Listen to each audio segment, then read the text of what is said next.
Hi, I'm David Garcia, Audiophile Dad and aka The Extreme. I have two little nicknames there if you noticed. Audiophile Dad because of all my years in the audio video industry, and The Extreme kind of refers to my personality.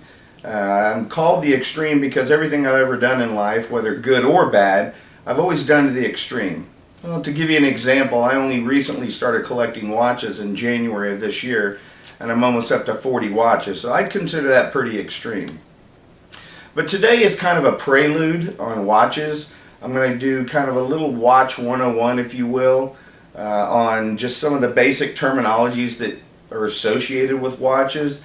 Now, many of my friends on my Facebook page are watch aficionados, so I know you're going to be familiar with these terminologies, and if it bores you or if you want to move on, then by all means please do. You're still my friends. But many of my friends don't know much about watches and the terminologies, and I kind of want to introduce them to the different terminologies so that they can know what to look for if they ever become interested in a new watch, if you will. So let's get started.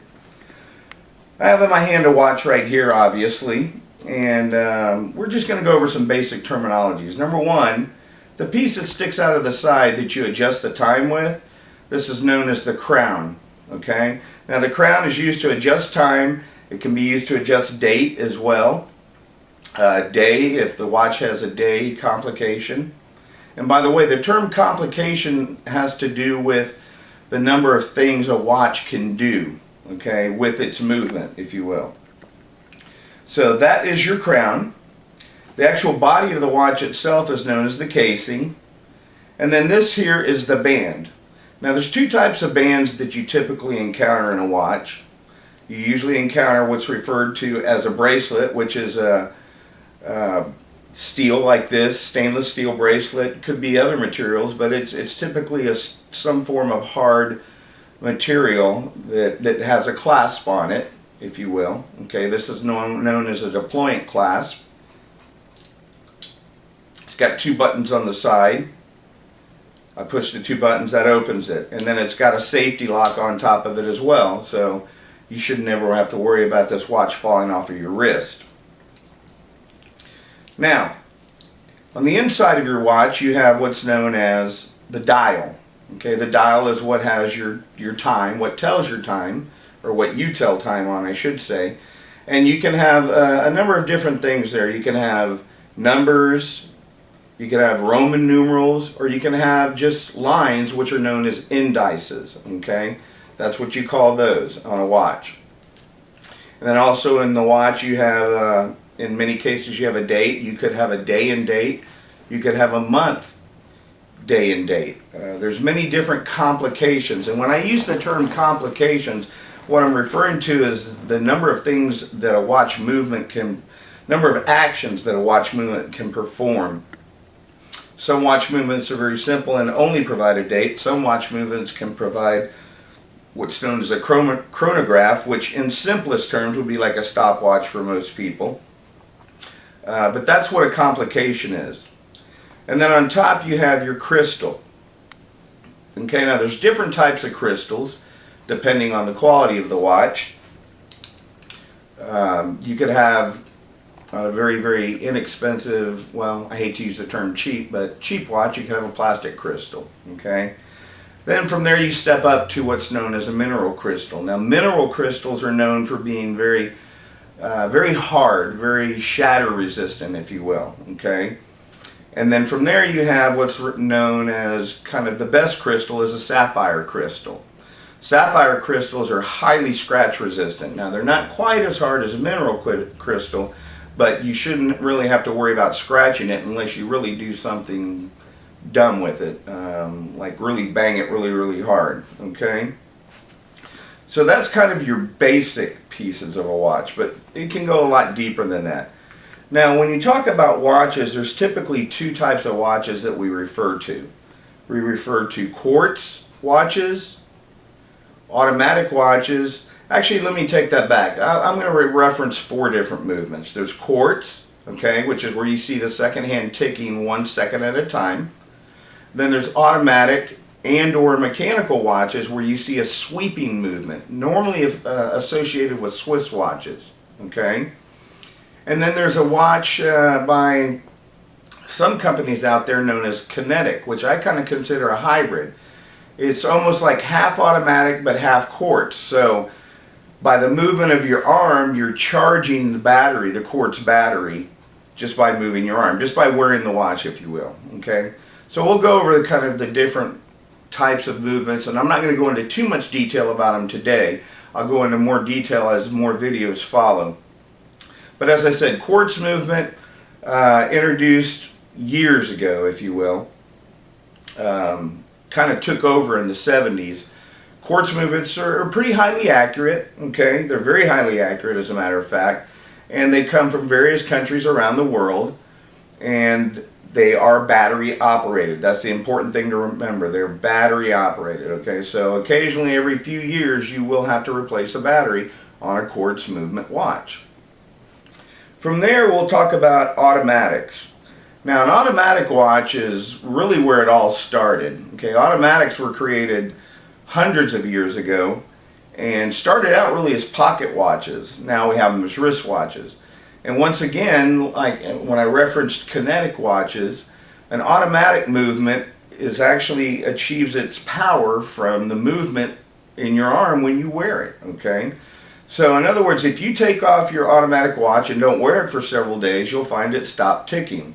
Well, guess what? It's not broke, nothing's wrong with it, it just needs to be wound and worn, okay? You'll probably have to adjust the date and the time, but that's okay, it's not that difficult to do. Something very special about an automatic movement that's just, I don't know, one of my mentors, Master Wing Lang, really got me into automatic movements because he makes a lot of automatic movements in his Android line of watches, and they're just they're a sight to behold, and they're considered really, really fine timepieces, if you will.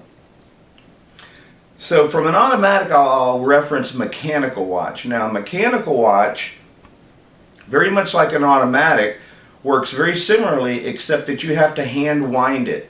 Okay, now when you hand wind an automatic, typically you're good for at least 24 hours before you have to hand wind it again. So that makes it fairly simple, okay?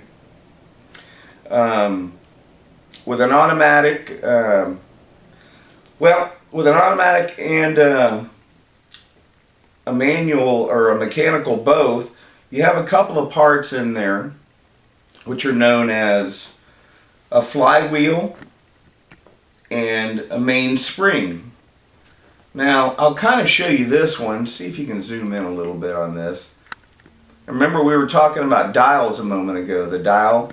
Well, this is actually known as a skeletonized watch. There's actually really no dial on it, so you can see all the inner working parts of it. Okay? Now, the flywheel, or the balance wheel, if you will, the balance wheel spins back and forth, and that releases energy from the mainspring. Now, the mainspring winds itself on an automatic just by moving around, like I said. And it'll stay wound as long as you're wearing it and as long as you're doing whatever it is you do every day, it'll stay wound, okay? But it's really neat to look at the inner workings of a watch, especially that balance wheel spinning back and forth. I know it's not the greatest lighting here to be able to show you this, which I'll work on with my next video, but I do want you to see the skeletonized face, okay? That's what's known as skeletonized. So there's really no dial there, other than the indices which tell the time, okay? For a different type, then I have right here what's known as an open heart design. Now this has a dial on it, but it has a hole in the bottom of the dial that shows the balance wheel spinning, and that's known as an open heart design, okay? So it's just something else cool to look at when you look at your watch, when you look at your timepiece. Now, you know, truth be known, when you look at a timepiece, it's really more for you than it is for anybody else, and that's why people buy nice timepieces. This one has a black dial with rose gold numbers and indices on a leather strap. It's just a really nice, fine watch to look at. Nice, fine timepiece. Then for a different spin, and I'll show you two of these, When you hear the term, you'll hear the term mop, M-O-P. Now, does that mean you can sweep the floor or clean your floor with your watch? No, that's not what that means. MOP is abbreviation for mother of pearl, okay? Now, mother of pearl, most of you know what mother of pearl is. Even my friends who don't know that much about watches still are familiar with mother of pearl. It can be quite a sight to behold. So this watch right here, this is a mother of pearl dial, okay? It's a blue mother of pearl, but you can see different shades of colors like reds and greens and blacks in the mother of pearl, depending on how you move it, all right? This is another mother of pearl dial. This one's known as a platinum mother of pearl, and it's got same kind of color shift in it as well. Okay, like I said, these are just beautiful timepieces to behold. It really looks fine on your wrist, and you'll love looking at it as well. And then here's one more different one I want to talk about. This is a ceramic watch.